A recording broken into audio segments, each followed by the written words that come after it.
بہرحال اس کو وہ روکنا چاہ رہے ہیں. اب دیکھیں جب یہ سر نااہلی کی تلوار توشہ خانہ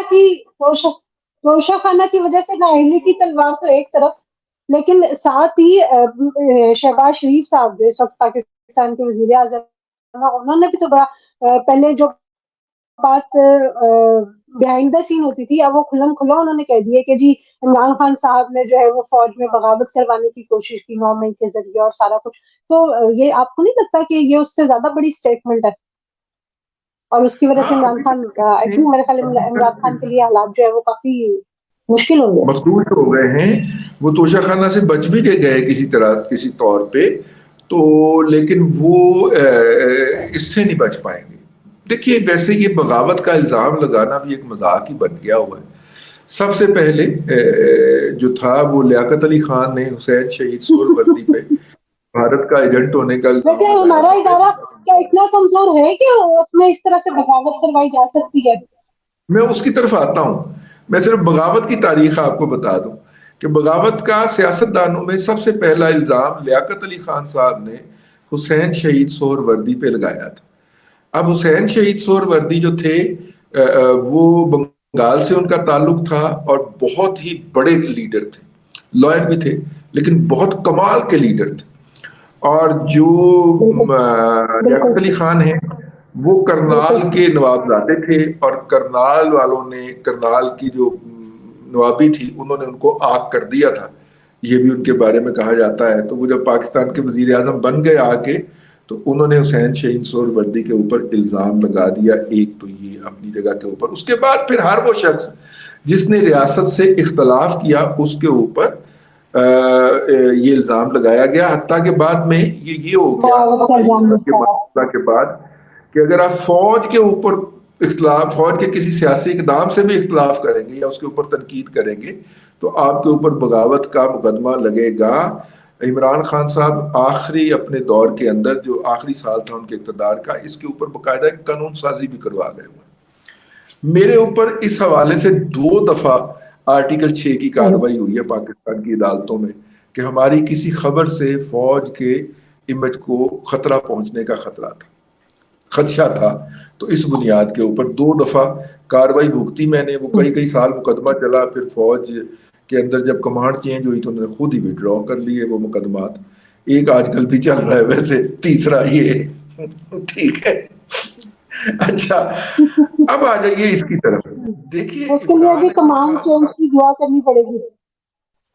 ہاں اب عمران خان صاحب جو ہیں انہوں نے جو الزام لگایا ہے، جو بھی میرا مطلب ہے کہ عمران خان صاحب کے اوپر جو الزام لگایا گیا ہے اس الزام کے اندر جو ہے نا وہ ویریسٹی کہہ دے یا اسٹرینتھ کہہ دے یا پرتاثیری کہہ لے، افیکٹونیس کہہ دے، وہ اس لیے بھی ہے کہ اس سے پہلے فوج نے اعلانیہ طور پہ اپنے 3 جرنیل فارغ کیے، ایک lieutenant general, 2 major general, 8 brigadier اور نیچے بابا سارے کرنیل جو ہیں. یہ 18 افسر ہیں جو انہوں نے ڈکلیئر کیے ہیں کہ جی ہم نے ان کو فارغ کر دیا، انہیں گڈ بائی کہہ دیا، ٹاٹا کہہ دیا، خدا حافظ کہہ دیا. مطلب ان کو ان کی نوکریوں سے نکال دیا گیا. پھر ان کی کچھ سروس، ان کی جو خود کچھ سہولیات ہیں وہ بھی ریووک کر لی گئی. اچھا پھر اس سے بڑھ کے ایک دوسری جو اندر کھاتے خبر چل رہی ہے کہ 126 اور دوسری خبر چل رہی ہے کہ 176 افسر ایسے ہیں جن کو یا تو تنبیہ کی گئی ہے یا ان کی ذمہ داریاں تبدیل کی گئی ہیں اور ان کی سروس بک میں لکھا گیا ہے کہ آئندہ یہ کسی حساس عہدے پہ متعین نہیں ہوں گے. تو اتنی بڑی تعداد کے اندر فوج نے اپنے اندر سے کلینزنگ کی ہے، صفائی کی ہے. تو اس سے اپنے شہباز شریف صاحب کے اس بیان کو تقویت تو ملتی ہے کہ فوج کے اندر جو ہے وہ بغاوت کروانے کی کوشش کی گئی اور کچھ لوگ جو تھے وہ اس بھرے میں آ گئے اور وہ عمران خان جو تھے وہ اس بغاوت کا چہرہ تھے. اس سے یہ تو ہوتا ہے. تو شہباز شریف صاحب کا یہ بیان دینا، ادروائز وہ اتنے محتاط آدمی ہیں اور پیپلز پارٹی تو کھلے عام اس بات کی، جو کہ اس موجودہ حکومت کی اتحادی اور حصے دار ہے، 2nd major share Peoples party کے پاس ہے اس حکومت میں، وہ تو سویلین کے مقدمات جو ہیں وہ فوجی عدالتوں میں چلانے کی مخالفت کرتی رہی ہے. تو اب اس کے باوجود شہباز شریف کا اتنے کھلے عام یہ بات کہہ دینا کہ بغاوت کروانے کی کوشش کی گئی اور اس کے ثبوت ہمارے پاس موجود ہیں, یہ بہت بڑی بات ہے. عمران خان صاحب کو توشہ خانہ سے زیادہ اس بات کی فکر کرنی چاہیے, کیونکہ اگر یہ میوٹنی یا بغاوت جو ہے وہ کسی طور پہ بھی ہلکی سی بھی اسٹیبلش ہوتی ہے تو عمران خان کا کیس جو ہے وہ سیدھا پھر فوجی عدالت میں جانے سے کوئی نہیں روک پائے گا, اور وہاں پہ جو ہے وہ لیکن یہ بتائیں, کوئی بیک ڈور ملاقاتوں کے ذریعے یا کچھ انفلوئنس یوز کر کے یا کچھ بڑے لوگوں کو درمیان میں ڈال کے کیا اس سے جان چھڑوا سکتے ہیں عمران خان صاحب اپنی؟ دیکھیے عمران خان سب کوشش تو کر رہے ہیں. آج میں نے ولاگ بھی کیا ہے اس پہ الگ سے, اور وہ یہ ہے کہ عمران خان صاحب نے رابطہ کیا ہے پاکستان کی 3 سیاسی قوتوں کے ساتھ. ایک تو انہوں نے کیا پیغام بھجوایا ہے مولانا فضل الرحمان صاحب کو, اور انہوں نے مولانا فضل الرحمان صاحب کو کہا ہے کہ دیکھیے یہ آج آپ ان کے ساتھ سوار ہیں تو کل کو یہ آپ کو بھی ماریں گے. پھر انہوں نے مولانا فضل الرحمان کو یہ بھی کہا کہ اگر آپ میں نے دیکھے فوج کو لٹا لیا ہے اور اب آپ میری مدد کریں تو ہم ان کو مستقل سیاست میں سے باہر نکال سکتے ہیں. تو مولانا فضل الرحمان اس پہ بہت کہہ کے لگا کے ہنسے ہیں, ہمارے تک جو اطلاع پہنچی ہے, اور ان کا جو جواب تھا وہ یہی تھا کہ اب آیا اونٹ پہاڑ کے نیچے. تو آخر میں مولانا نے کہا کہ جی آپ نے اتنا عرصہ جو ہمارے ساتھ یا ہمارے خیال میں اور ہمارے متعلق اور ہمارے اکابرین کے متعلق جو بد زبانی کی ہے اس کا پبلکلی اعتراف کریں اور اس کے اوپر عوام سے معافی مانگیں, تو پھر ہم آپ کے اس دعوت کے اوپر غور کرنے کے لیے سوچنے کو تیار ہیں. ٹھیک ہے, یعنی ایک قسم کا نا ہی ہے نا,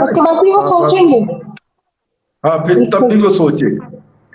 دوسرا انہوں نے پیغام بھیجا ہے نواز شریف صاحب کو, جو بندہ جو قاصد پیغام لے کے گیا ہے, نواز شریف صاحب کو جب یہ بات سنائی گئی اور کہی گئی کہ جناب آپ ہمارے ساتھ مل جائیں. ویسے بائی دا وے میں آپ کو بات یاد دلاتا چلوں کہ جب خواجہ سعد رفیق صاحب جو تھے وہ جیل سے رہا ہو کے آئے تھے نا, ان کے بھائی بھی ساتھ تھے, خواجہ سلمان رفیق جو ان کے ساتھ تھے جی. یہ 15 ماہ کے بعد ان کی سپریم کورٹ نے بیل پہ رہائی کی تھی اگر آپ کو یاد ہو.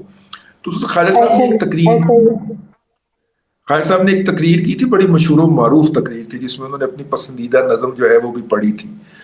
تو خواجہ صاحب نے اس میں کہا تھا کہ عمران خان صاحب یہ آپ جو دلوں کے اندر نفرتیں اور قدورتیں پیدا کر رہے ہیں, یہ جو آپ انتقام لینے کی بات کر رہے ہیں, آپ نے ہمارے ساتھ ہی ٹرک پہ بیٹھنا ہے. ٹھیک ہے, احتجاجی ٹرک میں یا جلسے کے ٹرک میں آپ نے ہمارے ساتھ ہی بیٹھنا ہے.